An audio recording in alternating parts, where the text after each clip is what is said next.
This is Trend Following Radio, where great thinking comes alive. Nobel Prize winners, legendary traders, best-selling authors, and the pros that know what drive us irrational human beings. I am your host, Michael Covel. Not filtered, raw, honest. That's my passion.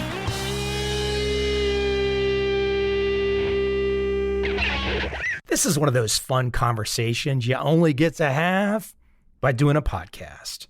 My guest today is Brad Feld. He's an American entrepreneur, author, blogger, venture capitalist at Foundry Group in Boulder, Colorado. While we go back in time, Brad's got a few years on me, just a handful of years, pretty close in age, but it was really fun to dig through his tech experience. Mid-'80s, coming into the early 90s, Netscape taking off, all of his different experiences. Wow, what a great time travel, and bringing it all up to current day. The synthesis of the whole, the philosophical underpinnings. It's always my fun, and hopefully the guests' fun, to get into an entrepreneurial conversation, the entrepreneurial thinking, the entrepreneurial love. And for Brad, his big thing, startup communities. Startup communities wherever you are, whatever city you are in. Start a startup community. Without any further delay, let's jump right into my conversation with Brad Feld.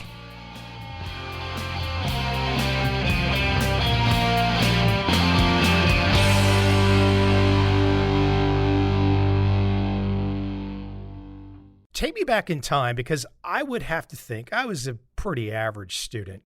And I would think you were either a really good student or you just got 800 on the SATs, because a lot of kids were not running off to MIT. What's the story? I was a smart, precocious kid. I was in the group that was the honors, or today the IB, International Baccalaureate crowd, or whatever it was. But I was also pretty athletic. I wasn't just sort of cloistered in the corner, but all my friends were the sort of smart kids in high school. But I didn't like the work that we ended up all having in those years. And that was basically working in a food court at a shopping mall, or working in a retail store in a shopping mall, or doing something like that. I got fired from a couple of jobs because I was a really oppositional employee. I ended up tutoring for the math SAT. When I was a junior, I started tutoring, and instead of getting paid $3 an hour, which was minimum wage back then, I got paid $30 an hour. That was kind of an enlightening moment for me. The other was that there was a lot of demand for my tutoring services. And at some point I decided to limit, because I could only do it about 4 nights a week. I limited it only to girls. And then at some point I decided to limit it only to girls who were seniors. What a gig. It was a good gig. It's a story worth telling in this context of like what it was like. Was there was already, when I was in high school, this sort of entrepreneurial sense. A lot of it was sort of independence, but it was applying something that I was good at and then getting better at it. Because of course, the point is, if you tutor for a year for the SAT and then you take it, well, you've actually been sort of studying for a year, which is way more than you have to study to get a perfect score on the math SAT. That was my high school. I mean, I was a pretty normal, comfortable, upper middle class life in Dallas, Texas. I did have one element of other in my growing up, which is I was in a very large high school, I don't know, a couple thousand kids, and I was one of 4 Jewish kids in the high school. There were very few of us that were Jewish. I wasn't religious, but I had a religious identity even as a kid of growing up with that. So there was definitely a sense of the other in that, because we had funny holidays and I didn't get to participate in Christmas, or my parents didn't do Christmas. There was some interesting, as a smart kid in a comfortable middle-class environment, but also having some sense of not being part of what's actually really going on. Let me keep it at the word incentive for a moment, not to bore you with any of my similar experiences in terms of incentive and selling something and being paid for it.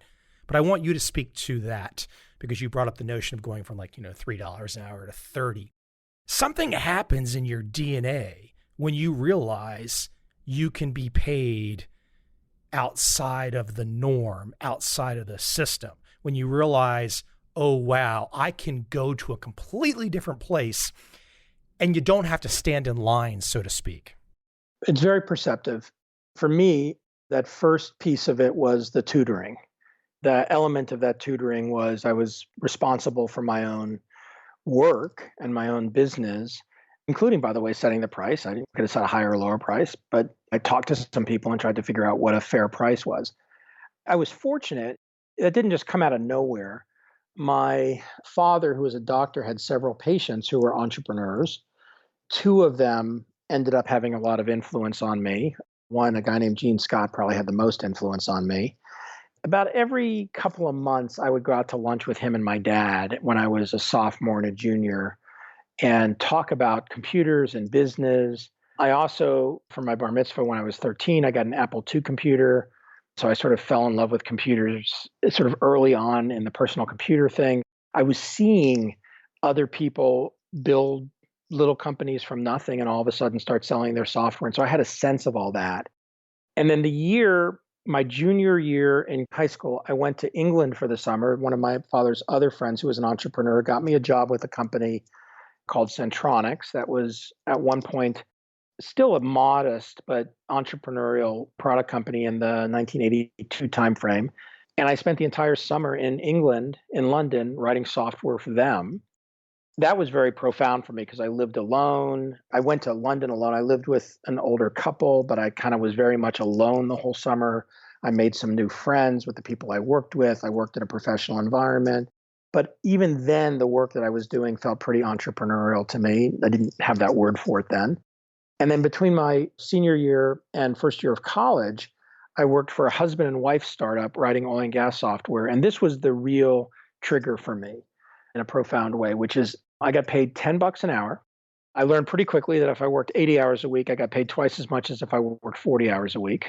But more importantly was they gave me a 5% royalty on sales of all the software that I wrote. So I wrote two products for their company. When I was in college, I would get a check in the mail each month for my royalties on the software. And some months it was $1,000, and some months it was $2,000. And I remember one month it was a little bit over $10,000. I took everybody that I lived with. I lived in a fraternity with about 50 other people. I took them all across the street to a Chinese restaurant for dinner. And we had dinner on me, and I still had $8,000 left. This notion of all of the pieces, not being in a corporate environment, not having somebody tell me, like, this is your job and this is what you need to do. But even in the small, I was the first employee for the two husband and wife founders. Their company grew to about 20 people, was very successful for a while, and sort of experiencing that from the very beginning at a very young age, 18, 19, was very formative for me. It's funny to hear you say some things. My father, entrepreneurial doctor, in grad school, I ended up going to London alone, kind of on an adventure. There's some parallel things going on here, but I'm thinking of a famous, I don't know if it's famous to me, but there's a famous intro to an Anthony Bourdain episode where he's in Thailand, Chiang Mai, Thailand. And he says that once I got to Asia ruined me for my old life. What you just described, I imagine you were ruined to ever be kind of the quote employee like everyone else. Once you went through that formative experience, what you just described, you were toast. There was no going back. That's right. It was just a different frame of reference. And it was almost more than toast. The other frame of reference, the idea of going and working for a large company, really wasn't part of my worldview. It also, I think, gave me comfort as an entrepreneur in dark moments when I was really struggling with my first company in various ways, or struggling with a decision. I felt like my downside case was I could always go get a job. I think that came from the idea that I didn't actually want a job. So in some ways it reflected back motivation. Okay, well, I can always go get a job, but I know I really don't want that. So I better go figure out how to make this thing work. Do you think the experience you describe in your kind of experience of going through life, is there something common amongst entrepreneurs? I mean, it's not something that I imagine you can just show up at a Harvard MBA program at 23, 24 with no real entrepreneurial experience. And then you're, quote, going to learn how to be an entrepreneur from a book. It seems like a tough proposition. Yeah, there's an age-old endless debate, which is entrepreneurship innate, or can you learn how to be an entrepreneur? And my answer for many, many years now is yes, that the two things are actually positive and contribute to each other. I have a very close friend, a guy named Jerry Colonna, who runs a coaching firm called Reboot. I think he's the best CEO coach in the world. Been on this podcast. All right. So you know Jerry. You can, in the show notes, refer back to him. If you had him on this podcast, you know that the Reboot story is a combination of two things. One is practical skills development, so learning how to get better at things, learning. And the other is radical self-inquiry. And that's this deep exploration into yourself. I love that dichotomy because his view is to be a great leader, and especially if you want to be a great entrepreneur, you need both. You need practical skills development and you need radical self-inquiry. Now, the instantiation of radical self-inquiry around how to learn how to be an entrepreneur, or whether you sort of wake up one day, or what factors influence you, is it innate or is it genetic? I don't know if it's genetic, but is it innate? The influence of my father, huge influence on me. The influence of the couple of my father's friends, huge influence on me.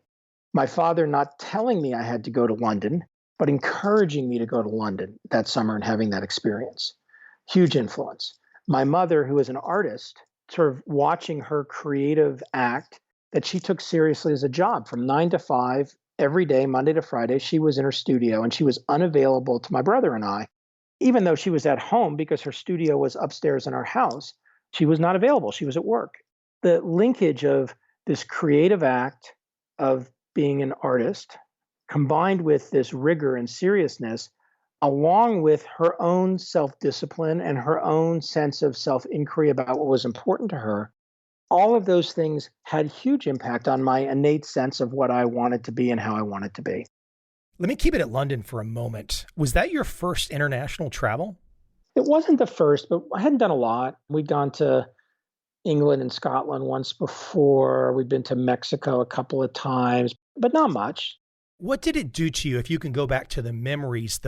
I can still remember going to London for the first time and all that walking I would do. And I knew every side street in central London. But what did it do to you? What did that experience, what was the superhero power you got from spending that time in London? If you tried to tell somebody today, for example, if I try to tell my sister, hey, send your kids to Vietnam to experience it, and they all get scared. I mean, there's a lot of Americans that still, look, a lot of Americans don't have passports still. There's a lot of Americans that still feel this sense of, I don't want to go do that. It's a little too scary. But when you get over the hump, something magical happens.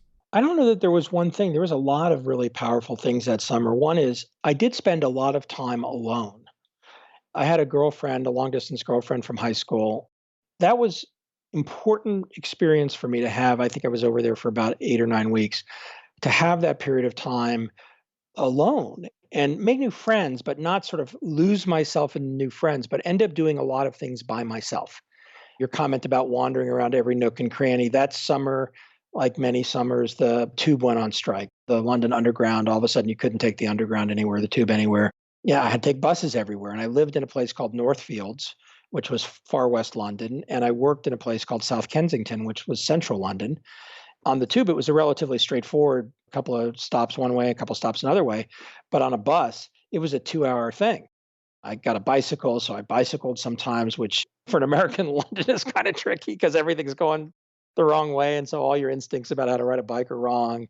Sometimes I'd walk home and I'd have a walk bus home for a couple of hours. And I learned that it was okay. I learned to go into pubs, and I could go into a pub and order dinner and have a beer, because when you're 16 years old and you walk into a pub in England, they give you a beer. I learned how to go to the movies by myself, but I also learned how to do those things with friends. I had a couple of friends that summer that worked with me who were kids in college. And on a weekend or two, one weekend we went to Birmingham, another weekend, I can't remember where we went somewhere north, where they just sort of say, hey, come on, it's Friday afternoon, you're coming with us. And I'd call the people I stayed with and say, hey, look, I'm going with my friends for the weekend. So sort of learned that at a young age and got comfortable with that kind of movement. Two other big ones that really were meaningful to me. The family I lived with, the couple, husband, wife, he was a World War II veteran. He was very sort of prototypical classic, what you would expect from a Londoner World War II veteran from movies or whatever cliches we have. And he was a wonderful, wonderful guy. And we'd have these long conversations. And what I realized was that my lived experience as a teenager in America was totally and completely different from his lived experience as a teenager, pre-World War II, and now as older person in London. It wasn't that we're talking a different language, we both spoke English, but it was like the actual functional experiences were so far apart. And it gave me a real sense of that versus sort of everybody everywhere kind of is the same. But it did it in a very accessible way. It was English, so we could have these long conversations. And he was very interested because he was retired and he wanted to talk. That was a profound and powerful one for me. The other is it was the summer of the Falkland War. And I don't know how many people on this podcast are old enough to know the Falkland War, but the Falkland War was a really, really significant thing in contemporary England history. It was actually a war that had people in England. It was very controversial. There was both people that really thought they should do it and people that really thought they shouldn't do it. Unlike the Vietnam War in America, which of course I've been learning about in high school, which was a huge extended number of people and tons of deaths, the Falkland Islands are this tiny little thing. Right? It's like an irrelevant piece of land. Nowhere close to the UK. Just irrelevant. And it was just sort of nationalistic egotism around a thing. And just sort of settling into that very early on was powerful for me because it created a perspective around conflict. Did I really care what happened with the Falkland War? Not really. But all of a sudden, as a 16-year-old, every night on the news, I'm hearing about it. Every morning in the paper, I'm reading about it. As I'm sitting on the bus and I buy my paper for 10 pence or whatever the papers were back then, all of a sudden, I'm immersed in this nationalistic phenomena, which, by the way, of course, in the United States in 2020, we're living through a whole bunch of nationalistic debate and conflict. It was powerful to me to help me understand how much human energy, in my mind, is actually wasted on that kind of thing, which I view as very non-productive. That was powerful early on in my life versus sort of coming to it later. I got to share one really quick just from my own memory. But I remember one of my favorite things walking around London. I knew every street, like I said. And I remember one day I was probably in one of those black trench coats with my Doc Martens on, and some little old lady walked up to me and she wanted directions. I knew exactly where she wanted to go, all the street turns. And she hears my American accent and she's just gruffed at me. She's like, "You don't know what you're talking about." I walked away. I was like, "I know exactly where you want to go." She heard that accent. She was like, "No way. You don't know what you're talking about." Listen, let me take you from that kind of period that you're describing into the early to mid 90s. So I actually left my one grad semester in London in 94. So I got back to the States in mid 94 and it was AOL disk time. What were you doing at that time? Because you had an early start. Thinking about your life and you had an early start to kind of know that these things were going to unravel as they did leading up to the Netscape IPO in summer of 95, or did you not? You must have been seeing these things a little bit more close than the average person. Well, yes, and I sort of just lived in them. I started my first company in 1987 when I was still in college. I started with a partner. We didn't raise any money because we didn't have any money and we didn't even know what it meant to raise money. So we just bootstrapped the business. From 87 to 93, we built a business that wrote software mostly for small and medium-sized businesses back when it was really, really hard to write software that worked on more than one computer and actually worked in a network and actually did anything on personal computers. We took a very computer science approach to business applications. We built a nice company that was very consistently profitable for 7 years because it had to be. We had no money. We were both young. We learned a ton about business. We both knew a lot about computers, but we were on that wave of personal computers that shifted from DBase and Paradox and database languages and then real languages like C and Pascal, but where you really couldn't build meaningful business applications easily with those languages. We shifted from that through client-server computing, sort of Windows and graphical-based computing with all the early adopter challenges. We sold the business in 93, and 94 was the beginning of the commercial internet. I remember the first time I saw a web browser. I knew the internet. I'd been sending email for many years and an email account on the MIT internet when I went to college. MIT had an internal network infrastructure called Project Athena that got launched when I was in college and became a thing sort of in the 80s. I was around the internet, but I kind of thought of it as something separate from my business application end user PC world. One day after I'd sold my company, people started coming up to me. I was sort of in the MIT community, some undergraduates, and other people that were interested in their businesses. And I had a bunch of friends in Boston, of course, that were also entrepreneurs. So there was kind of a nice network around that. I started spending some time looking at some stuff other than focusing just on my business. And a couple of undergrads came up to me and took me out to lunch. Actually, the one that prompted it was a guy named Raj Bhargava, who today is still an extremely close friend. And we've done about 8 businesses together. Raj came up to me and said, "Can I take you out to lunch? I want to talk about this new thing that we're doing with some of my friends." I said, "Sure." So we went out to lunch, him and a guy, Matt Cutler, who also is CEO of a company now called Block Native that we're investors in that's doing stuff in and around blockchain. The two of them described to me the World Wide Web. We had a nice lunch and we talked about entrepreneurship and they were kind of getting to know me. And I said, "Can I see it? Can you show it to me?" Didn't really know what that meant. And they said, "Sure." So we went to the MIT Student Center. At the time was on the second floor of the MIT Student Center building where they had a big computer cluster. And on probably was a Sun workstation, they showed me a very early version of Mosaic as a browser running the World Wide Web with an application that they had been involved in doing called Freshman Fish Wrap. And what Freshman Fish Wrap was like a daily newspaper of stuff going on at MIT. It wasn't the official daily student newspaper. There was a separate one, but this was a really crappy web browser version of it. And it had links, and you click on a link and it went to some other page. This time there were very, very few websites, probably 100 websites. It was remarkable. You have that moment and you're like, oh yeah, all this stuff I've been doing for the last 7 years, it's going to take a long time for this technology, the user interface, and sort of all the tools to kind of catch up. There is no way that people are going to be limited the way we've been limited so far with PCs and with client server computing once all of this stuff gets going. So from 1994 forward, I would say I've just been deeply immersed in this evolutionary wave of many, many things around technology and computers, but with that sort of start with the rise of the commercial internet. Selling your biz at that point in time, your first one, did that put you in a situation where you felt a certain secureness? Because I guess you're late 20s, early 30s at the latest. 28. Did you have a sense at that moment in time in terms of money? Looked ahead and you said, "Oh, I feel secure for many, many years ahead. I can take more chances now." Did you have that sense? Maybe, maybe not. I was 28 after tax and after all the incentives from the public company that bought ours. And when that company got bought, I made somewhere $1.5 million, $2 million. That was the amount of money. So that was plenty of money. But our company had been very profitable. It was a smallish company. It was only about a $2 million a year revenue company, but we made $250,000 to $500,000 a year of profit each year. We had plenty of cash moving through the business, although of course, anybody that runs a closely held business knows that you pay much of that back in taxes. The actual amount that you're banking each year is not that much. And then you have cash flow dynamics of a business like that. So you're constantly kind of managing cash flow. But even through all that period, as we were building this business from the two of us forward, I always felt financial abundance. I didn't grow up with a bunch of money. Again, my dad was a doctor, so we had a comfortable life. And my parents didn't hand us money. My parents paid for my undergrad, but I paid for all my grad school. I had financial independence from an early age. Getting those checks in college, people didn't get much money in college. And I don't know, my freshman year, I probably made $40,000 from royalty checks and from working for that company.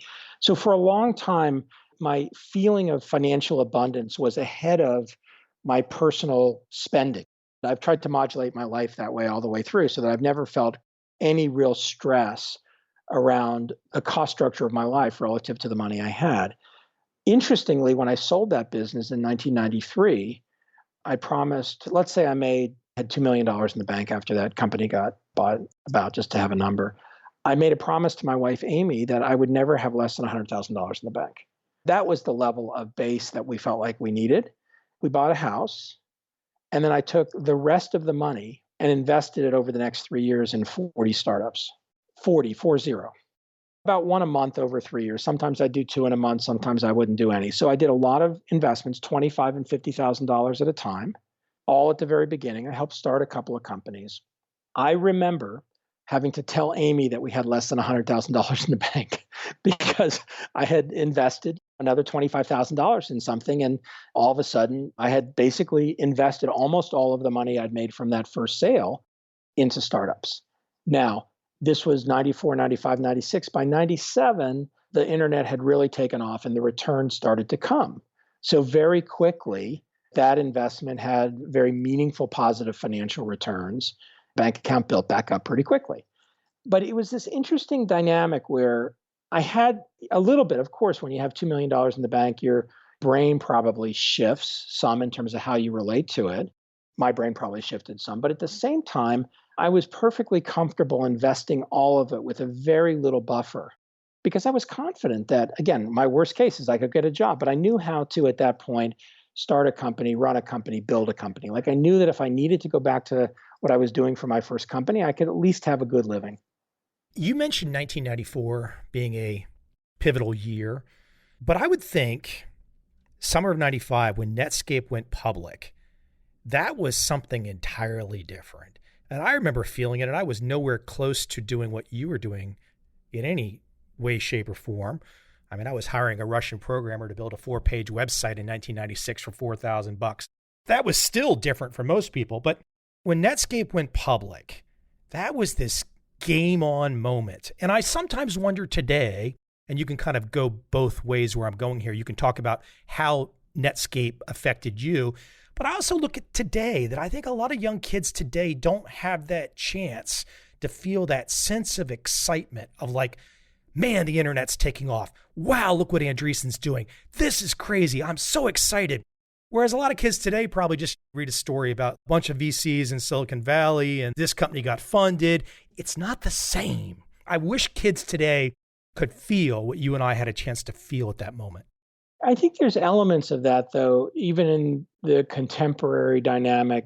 My equivalent moment probably for this generation a couple of years ago was when cryptocurrency became a thing. There you go. That was very similar, very similar. Right? It was the same kind of thing. All of a sudden, by the way, in a very short period of time, people that really didn't have anything that they meaningfully built, but just because they were around what was going on, either had sudden wealth or were exposed to sudden wealth, which of course then also reversed very quickly. And there's lots of ups and downs along the way. So at an early formative point, I think a lot of powerful lessons were learned. By the way, there was another one. I think there have been multiple moments of this. I think the iPhone coming out in 2007 was another transformative moment. Of course, the internet bubble collapse was a transformative moment. They're markers. So I think Netscape going public was probably a marker. For me, in that time period, I had this 94, 95 extremely active investment in lots of new companies that were just getting started. Some of them took off, some of them didn't. I started a couple of companies, one in 1996 that ended up being a very large public company in 2000, and then crashed and went bankrupt in 2002. Sort of this experience of being in the middle of this thing that the intensity of it ratcheted up every single day. And that was the phenomenal part of it. It wasn't like, oh, this thing happened and now everything's different. It's that literally every day the intensity of what was going on ratcheted up and the potential expanded. All of a sudden, new things were happening everywhere, not just in the US, but around the world. Against the backdrop, by the way, of absolutely shitty and inadequate infrastructure on the hardware, infrastructure, and software level. The things that were going on, the visions that people were trying to execute were so far ahead of what the technology could support.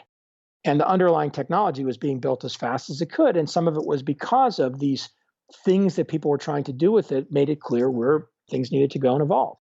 And I think that's one of the things that's powerful about this moment in 2020, which is that we now have incredible underpinnings globally around technology that in 1995 was 94, 95 was kind of emergent and born. It exists today. We have incredible structural challenges across the world at many dimensions, which I think the COVID crisis is just amplifying and accelerating. Interestingly, I think we've been in a path of innovation for the last couple of years that much of it has been quite interesting, but a lot of it has not really been foundational or transformative in terms of the way that as a society and a species we're interacting with each other. That's the magic moment that you're describing that happened in 1995, when all of a sudden everybody's like, wow, this thing where the whole world gets connected, this way of interacting with computers and everybody's going to have a computer, like this Bill Gates line of a computer on every desktop, which was mocked for many years. All of a sudden, it's like, I see the future is we're rapidly coming to the future, or it's rapidly coming to meet us. We're in a new place with the dislocation that's happening now, where I think the opportunities that'll be emergent from this, while against the backdrop of incredible stress and profound crisis, will have the same kind of impact on the next 20 years. Before I let you explain the Boulder thesis, I want to take you to one more historical moment because you lived it. You were there, you saw things. I remember watching 60 Minutes. It was early 2000. I want to say February or March, maybe January.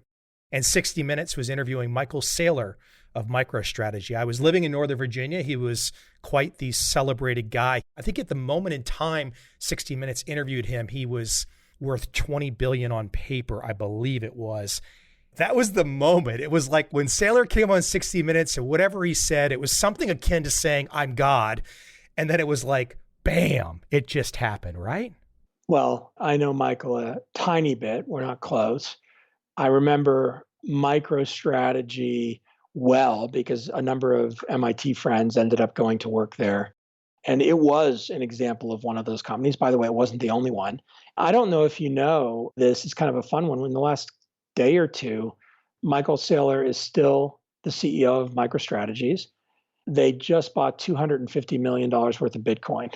They're the first major technology company to use cash and transfer cash to Bitcoin in that kind of significance. I think they've got about $500 million or something in the bank. And his view, the article that I read, the view was we don't need but $50 million of cash to run the business. So we think Bitcoin is a much better store of value than dollars, which is fascinating. Whether it's true or not, who knows?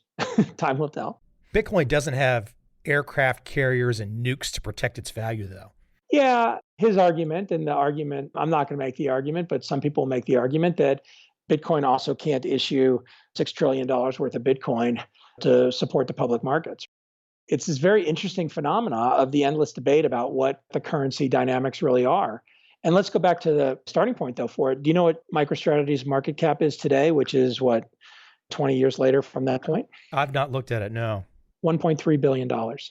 Still a meaningful company, a meaningful market cap, but so fascinating to think at that moment in time that it was a $20 billion company, and this was going to be the most amazing, incredible transformation ever. And just sort of the cycles of how these things actually work and how value really gets created over a long period of time. The Boulder thesis. You know, everything we've been talking about so far, if people are listening closely between the lines, they're listening to a guy, who's got this holistic view about how one goes about being an entrepreneur to create a company. I haven't been taking you through your books exactly, but I'm kind of giving people this feel. I mean, they're getting inside your mind philosophically. How does one think about this? How does one start? How do they get into it? Tell me about the Boulder thesis. So the Boulder thesis is a set of 4 principles that I came out with in 2012 in the first book that I wrote about startup communities, and the book was titled Startup Communities. In 2012, that phrase didn't exist. People refer to these things as, sometimes you'd hear the phrase entrepreneurial ecosystem, but innovation cluster. And a lot of times people would just say the thing that is Silicon Valley. I had moved to Boulder in 1995. Amy and I moved here a couple months before I turned 30. When I sold my first company, I told her we'd be out of Boston by the time I was 30. And 2 months before, she said, I'm moving to Boulder. You can come with me if you want. She had a pretty strong hand to play because we've been married for a couple of years. So we came out here. We didn't know anybody. Knew one guy. He moved away about 6 months later. And from 95 through about 2010, I was very involved in the Boulder startup, what today would be called the Boulder startup community. I wasn't the only one. I was involved with a number of other entrepreneurs who, over a period of time, we rode up the internet bubble. We rode the internet bubble down. By 2003, people started to be emerging from that and starting new companies. 2006, we created and co-founded Techstars. There were 4 of us, David Cohen, David Brown, me, and a guy named Jared Polis, who is now governor of Colorado. And we started this thing that was just an experiment. We wanted to just have 10 companies that we would fund each year and do it in Boulder and attract some entrepreneurs to Boulder. And so just many of these things that were things that I was doing in the ordinary activity around Boulder and the entrepreneurial activity around Boulder. By 2010, we were starting to emerge from the global financial crisis. If you time travel back to 2008 and 9, the whole world was going to end. And by 2010, the global economy was still in real distress, but places were starting to be positive again and emergent. Entrepreneurship was not yet trendy and popular, but people were starting to say that the way out of the financial crisis globally would be entrepreneurship and innovation. And there was an article in 2010 that came out that said basically that and pointed to four cities: the Bay Area, which of course is not a city, it's an area, region, a bunch of cities, New York, Boston, and Boulder. Boulder is not like the others. Boulder is 100,000 people. It would fit a couple of buildings in downtown Manhattan. It'd be a little tight, but we'd be able to squeeze everybody in there. Couldn't do social distancing in the age of COVID, but if we all stayed inside all the time, it probably wouldn't matter that much. I started to think in 2010 about what we had done in Boulder that caused Boulder to have a vibrant startup community in 2010. I formed a view that every city that had at least 100,000 people in it could have a vibrant startup community. I had been investing all around the US since I started investing. Even in 1994, when I was living in Boston making angel investments, I was investing in Seattle and San Francisco and LA and New York and Boston and every now and then some other place, Kansas City or Dallas. I just didn't believe the mantra, which was still kind of a mantra even in 2010, that if you were really serious about starting a company, you should just go to the Bay Area. My view was, no, actually, you should be able to create companies that are substantive anywhere in the world. So I started working on trying to understand that. And Boulder was a really convenient place for me to do that because it was big enough to be interesting, but small enough that I could get my mind around everything. Was that a little bit of that kind of oppositional you from early on? They were like, hold on, you have to go to the Bay Area. And you're like, hold on, no, all this technology allows us to be anywhere. What is this nonsense? I don't have to be in the Bay Area. Was it something like that? For sure. Thank you, Dr. Freud. I'm sure that there was something in there from the beginning. It's useful to know. A lot of people think that I lived in the Bay Area for some period of time. I never had, although I spent an enormous amount of time in the Bay Area between 1996 and 2005. I probably spent 3 out of 4 weeks in the Bay Area, 1 to 3 days a week in the Bay Area, because the venture firm that I was part of, which was affiliated with SoftBank Venture Capital, ultimately became called Mobius Venture Capital, was based and headquartered in the Bay Area. The natural place for us to move from Boston would be to the Bay Area. I couldn't have told you in 1995 why I didn't want to move to the Bay Area, other than I knew I didn't want to. Today, I know why, which is I don't like big cities. Wherever I would have gone, I would have wanted to be in a place that was like Boulder. I don't mind being nearish of a big city. Denver's 45 minutes away, but the Bay Area and LA are good examples. There is no dynamic like that. It's one big, extended, sprawling collection of things where you can have a different experience. If you live in Marin, if you live in San Rafael, that's a different experience than living in San Francisco or living in Oakland or living in Mountain View. But it's still part of a region. I wasn't into that. It's too many people, too much stuff. Not my thing. Also, when we moved to Boulder, we didn't know if we'd stay in Boulder. If we didn't like Boulder, we'd move somewhere else. When we fell in love with Boulder, part of the reinforcement for me, we fell in love with Boulder 6 months in, was this idea that place mattered a lot. And that instead of going someplace for work, going someplace for opportunity, that I thought people should choose where they wanted to live and then build their life around that. My worldview shifted from going someplace because of a job or going someplace because of an opportunity to, let me figure out where I want to be for whatever reason. And then I should be able to build companies there. And if I can be able to do that, there's nothing special about me being able to do that. There should be a way that anybody that wants to do that anywhere in the world should be able to do that. And that's where the Boulder thesis came from, that sort of line of thinking. I still remember in the mid 90s when Netscape hit, when the internet hit, and living in Northern Virginia at the time and watching the Dulles corridor, I thought to myself, my gosh, all this office space is going to go away. What's all this office space going to be needed for? People are they're going to go to wherever they want to go. They're not going to drive their car to these buildings.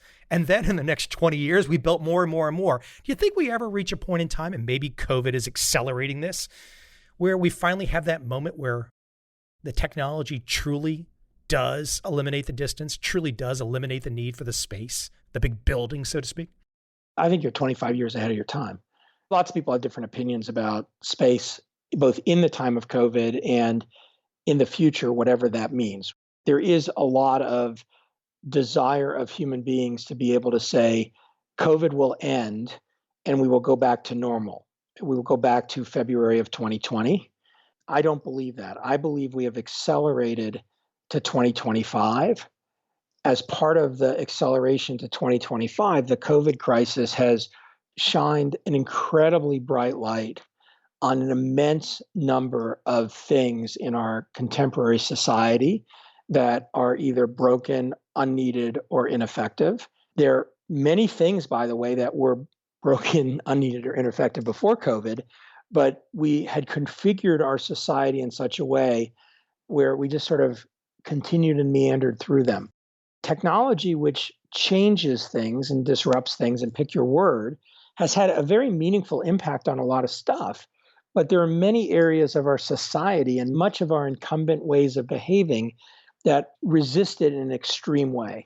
I'll give a few examples.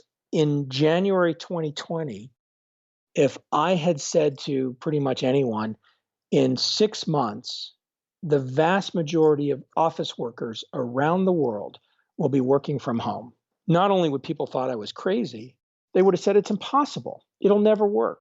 The technology will never hold up. People socially can't do that. Businesses won't be able to figure out how to manage and da da da da da. Of course, there's plenty of businesses that don't have office workers, or that are businesses where people have to go to a factory or go to a facility of some sort, a hospital. But if you think about the high-rise office buildings in a downtown, most of those buildings have been empty for now a couple of months or 3 or 4 months. The idea that people are going to want to go back to those offices the way they were before, at the same level, the same way, is a fantasy, in my opinion. There will be some people that want to work in an office. There are lots of people that will prefer to work at home. And there are lots of people who say, well, my company is saying I no longer have to live in this overpriced, crowded city that I can barely afford, and I have to commute an hour to my office every day. What I really want to do is I want to live in Carbondale, Colorado, and I want to work hard and be effective at my job. And then I want to ride my mountain bike at 5 o'clock in the afternoon and then come back to my house and have dinner with my family and maybe work another couple hours before I go to bed. And I don't want to have a commute. And that's the life I want to live. And all of a sudden, oh, I can do that? Okay. There's going to be a whole change of configuration, not because the technology enables it, because we've just lived the experience for 3 or 4 months. Another example, sort of in that category, this is the acceleration in a very rapid period of time, is telemedicine. We know, I don't think it's very much of up for debate that the healthcare system in the United States is deeply, deeply, deeply flawed. I don't care which side of the political spectrum you're on. I don't care where in the healthcare industry you are. There's just massive, massive pieces of it that are both ineffective and inefficient. We have had technology to do telemedicine for a long time. Telemedicine made 10 years of progress in 4 weeks, because during the peak of the COVID crisis in the US at the beginning, April, May, the last place in the world somebody wanted to go if they didn't have COVID was the hospital. However, people still had health issues and they still had to deal with doctors. In addition, during the COVID crisis, it was all hands on deck in lots of communities, New York, for example, Boston, California, Seattle, lots of places, where the doctors that were employed, that were active, that were able to be ER doctors or that were able to be repurposed, and the healthcare professionals that could be focused on COVID were. And if you were a doctor who was a heart surgeon or you were a cosmetic surgeon for a cardiologist, unless it was an emergency, you probably didn't have a lot of elective. Cardiologist might be a bad one to use because of elective surgery versus non-elective surgery. But anybody who was doing elective surgeries, I had a number of friends who had hip replacements that were delayed, just no elective surgeries. You had a whole bunch of doctors all of a sudden that were essentially unemployed or underemployed. Telemedicine became a key to unlock some of that in terms of the interactions. I have a neurologist because of some issues. That neurologist had never used telemedicine before 3 months ago. He now uses it all day long, every day for his consults. And when you ask, I don't ever want to come into your office to do a consult. He said, I have to go into an office. We can just schedule a thing and do a telemedicine consult. On and on and on. The simple-minded, last example, simple-minded version of this, I have for a long time, and I'm going to time travel you back to the late 90s again. I have for a long time believed that grocery stores were merely food warehouses. I never understood why grocery stores really existed. We were not investors in Webvan, but one of other SoftBank funds that we weren't involved in was an investor in Webvan. You probably remember Webvan. Spectacular failure. But the idea of Webvan was that all these gigantic facilities around the country were food warehouses, and the food got ordered online and got delivered to your house. Voila, in 2020, in a very short period of time. By the way, that technology is not new. Many people changed their behavior so that they might order their food online and drive their car to the grocery store, and a bag was stuck in the back of their car because they didn't want to go in the grocery store and they didn't want to expose themselves. And then lots of other people are having food delivered to their homes. There's lots of social inequity in that, in how that's distributed between who can afford to do that and who does that and where that's available. But the idea of the structural change is dramatic. We're going to see it in higher ed. We're going to see it in K through 12. We're already seeing it with media. Like, why would anybody go to a movie theater ever again? But people want to. In the back of their mind, they still want to maybe go to the concert. They still want to go to the theater. The question is health issues, of course. Let me separate those. I think people will absolutely want to do live concerts. People will absolutely want to do live sports. Those are social activities that are foundational. Do you really want to go to a movie theater and pay a lot of money for a ticket and eat very overpriced popcorn and sit next to somebody who's coughing? Now that you can watch that same movie at home on your TV, on your couch, even if you have to pay the same amount of money, the popcorn's a lot cheaper. You don't have to wait for the movie to start. You can start it when you're ready. If you get interrupted, you can pause it. There's some other shifts. Of course, there's going to be plenty of parts of our society. I'm defending movie theaters and I don't go. All right, fine. That's fine. It's interesting. Like, you think about live sports. It is hard to imagine a world where live sports is not a fundamental part of the human experience for lots of reasons, including that live sports in some ways is a proxy for war or for battle or for competition. If you think about live sports, though, from the perspective of the historical experience, and think about how technology has been creeping into the historical experience, in this moment, the only way to have live sports and engage with it is with technology. I would expect over the next 12 months, as live sports tries to engage and starts up and shuts down and starts up and shuts down, and there's still going to be a lot of interesting things in technology that exist that change our behavior and our interaction with live sports in a way that probably is long-term transformative. Could be wrong. It's a hypothesis, not a statement. Let me keep you at the sports for a moment. You mentioned early on, you said, okay, you're doing really well in the math SATs, but you're still athletic. And I know you're a marathon guy. I've never done a marathon.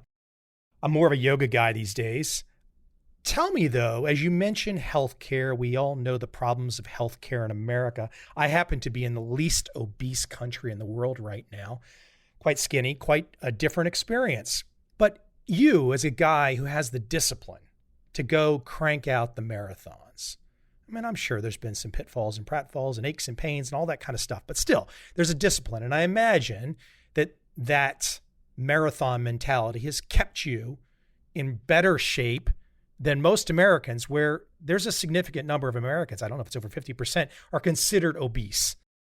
So ultimately, I wonder, in COVID, I think I've lost 20 pounds coming out of our first lockdown. How much do you think that we can ever get to a point to where healthcare in America is not just something where we think there's a guy behind the curtain, a government official, et cetera, who can help us, where we might look in the mirror and get a little bit of the Brad marathon mentality? God, my dad would love you. My dad's a doctor who has been retired for 20 years, and he started writing a blog about 10 years ago. His blog is stanfeld.com, and he rants and raves about the healthcare system lots of times, very correctly, sometimes from my perspective, over the top. But his fundamental thesis is that the problem with healthcare in America is that the patients don't take responsibility for their healthcare. And the system is structured in such a way that inhibits the doctor-patient relationship. The idea that if we actually, as individuals, focused more on our personal responsibility, and there was a way to eliminate a lot of the incumbent barriers for that across the entirety of society. Because You have a very, very broad in our country, very broad demographics around all kinds of things, not just gender and race, but socioeconomic background, education background, age, and all of those things, education level, all of those things play into how you deal with your own health. And by the way, let's take it from physical health to mental health, which is a thing I've talked a lot about. In our country, still in the US, we have this incredible stigma around things like mental health, having mental health issues. And our healthcare system is very inadequate in the context of supporting and helping people across mental health issues. If you've got resources and you've got financial resources, you can do better than others. But if you don't have financial resources and you don't have time and you don't have the ability to engage a certain way, and you don't even have a network that allows you to engage a certain way with a certain type of healthcare, or you have cultural norms that have spread through your community that keep you away from certain things because of stigma or because of something else. These are all the barriers that exist, some of which are structural because of the way things work in our country, some of which are incumbency dynamics, and some of which, by the way, are just historical evolution year after year after year of certain types of structures that, again, COVID is causing many of them to just collapse. I hope people take into account as we're having this conversation, this is about startup communities. Your 2 books out right now, right? People might say, well, gosh, this conversation, you guys are all over the map. You're talking about so many different things. Not really, because I think it's all about the supporting, it's the sharing. And then you get inside the support and the sharing and you learn the technique, you learn the strategy, you learn the mindset. But there has to be a conversation.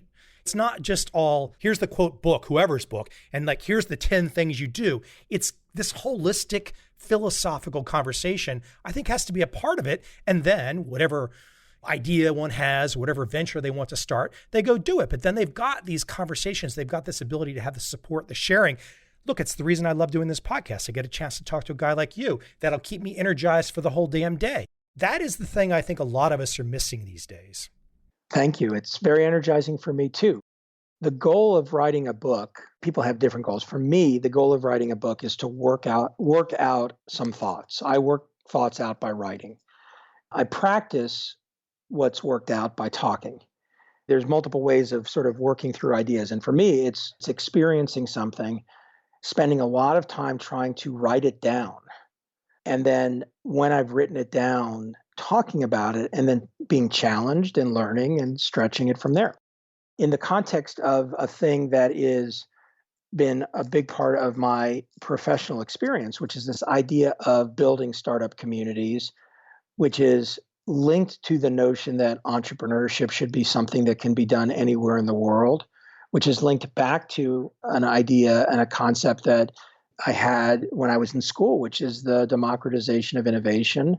My doctoral advisor in school, a guy named Eric von Hippel, was very focused on this notion of democratizing innovation. Innovation was not the bastion of the GE corporate lab or the IBM corporate lab. He made a very important statement in the late 1970s that was the foundation of much of his research for many years, which is that users drive innovation.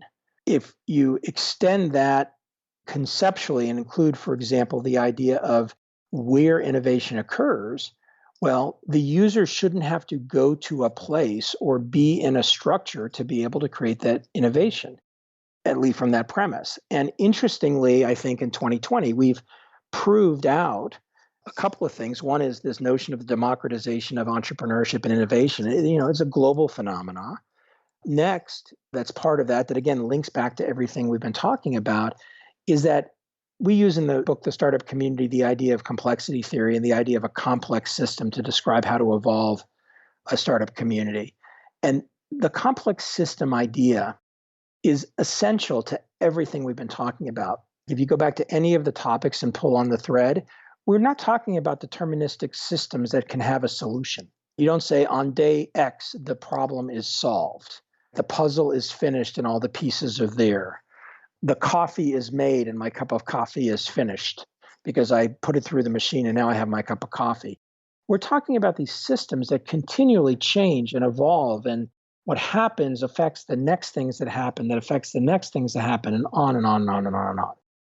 I think that's what's so fascinating about the moment we find ourselves in, which is that people who are entrepreneurial and live in a world of entrepreneurship, whether or not they're founders, but are comfortable with entrepreneurial thinking, I think are much better suited for the next wave of what happens to us as a species than people that aren't.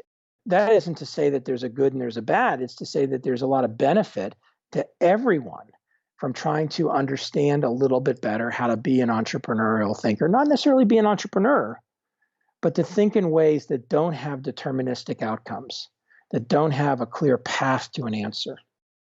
You mentioned that complex adaptive system. And I think of the trading books that I've written, these kind of mechanical quant strategies. And it's all about the inability to predict tomorrow. It's all about David Ricardo, let your winners run, cut your losers short, and do it over a diversified portfolio, knowing from the start that you have no earthly idea which one's going to be the winner. If you've got this complex adaptive system, those kinds of strategies where you kind of have to have some diversification in your thinking, that's the way to navigate. And that's Entrepreneur 101. Yep. Very, very true. Hey, great stuff, Brad. 2 books. Let's see if I get all these correct. The Startup Community Way, Evolving an Entrepreneurial Ecosystem, and Startup Communities, Building an Entrepreneurial Ecosystem in Your City. Great stuff. Hey, where's the best place people can find you? Where do you want to direct them to? I'm easy to find. Twitter is @bfeld. Website is feld.com. And email is extraordinarily easy to guess because it's just my first name @feld.com. Same. First name @covel.com. Hard to hide from the email if somebody wants to email me. My only request is if somebody listening emails me, give me a hint where you're coming from and where you heard me. Yeah, and also I think too, if you're going to inundate, be kind. I mean, try and check out some stuff Brad's done first. Don't just say something silly. Try to be smart. You'll get a better response if it's smart. Hey, great stuff. I appreciate you coming on. Thanks for having me.